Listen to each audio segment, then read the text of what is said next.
ನಮ್ಮ ಯಾದಗಿರಿ ಜಿಲ್ಲೆಯಲ್ಲಿ ಗೃಹಲಕ್ಷ್ಮಿ ಯೋಜನೆ ಒಟ್ಟು ನಮ್ಮ ಬೆನಿಫಿಷರಿ ಇರುವಂಥದ್ದು 26,04,419. ಈ ಫಲಾನುಭವಿಗಳಿಗೆ ಅಂದರೆ ನಾವು ನೇರ ನಗದುವಾಗಿ DBT ಮೂಲಕ ಏನಂದ್ರೆ ಯಜಮಾನಿ ಇರುವಂಥ BPL ಕಾರ್ಡ್ ಹೋಲ್ಡ್ರಿಗೆ ನಾವು DBT ಮುಖಾಂತರ ನೇರವಾಗಿ ಪಾವತಿ ಮಾಡ್ತೀವಿ. ಇದರಲ್ಲಿ ಗೃಹಿಣಿ ಏನಂದ್ರೆ ಮುಖ್ಯಸ್ಥರು ಮರಣ ಹೊಂದಿದ್ದು ನಮ್ಮ ಏನಂದ್ರೆ ಯಾದಗಿರಿ ಜಿಲ್ಲೆಯಲ್ಲಿ 99. ಒಟ್ಟು 99 ಏನಂದ್ರೆ ನಮ್ಮ ಬ್ಯಾಂಕ್ ಚಾನಲ್ ಮುಖಾಂತರ ಡಿ ಡಿ ಚಾನಲ್ ಮುಖಾಂತರ ನಮ್ಮ ಉಪನಿರ್ದೇಶಕರ ಕಚೇರಿಗೆ ಕಳಿಸಿರ್ತಾರೆ. ಕಳಿಸಿರೋ ಪ್ರಯುಕ್ತ ಏನಂದ್ರೆ ನಾವು ಸರ್ಕಾರಕ್ಕೆ ಏನಂದರೆ ಅದನ್ನು ನಾವು ಸಂದಾಯ ಮಾಡಿರ್ತೀವಿ. ಒಟ್ಟು ಸಂದಾಯ ಮಾಡಿದ್ದೇನೆಂದರೆ 8,54,000 ರೂಪಾಯಿಯನ್ನು ನಾವು ಸಂದಾಯ ಮಾಡಿದ್ದೀವಿ. ಈಗಾಗಲೇ ನಮ್ಮ ಕೇಂದ್ರ ಕಚೇರಿಯಿಂದ ಏನಂದರೆ ಒಂದು ಇನ್ಸ್ಟ್ರಕ್ಷನ್ ಕೊಟ್ಟಿದ್ದಾರೆ.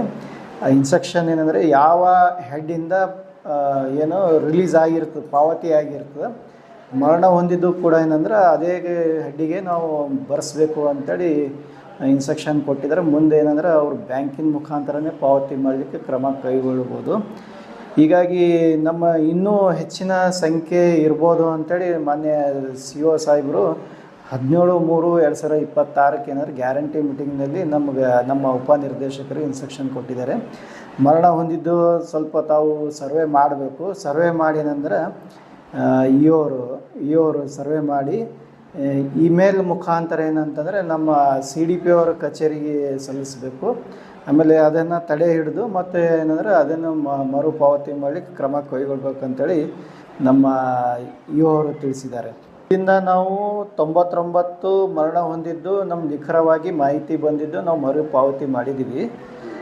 ಇನ್ನೂ ಹೆಚ್ಚಿಗೆ ಎಷ್ಟು ಅಂತೇಳಿ ನಾವು ತಿಳಿಲಿಕ್ಕೆ ಏನಂತಂದ್ರೆ ನಮ್ಮ ಈ ಜನ್ಮ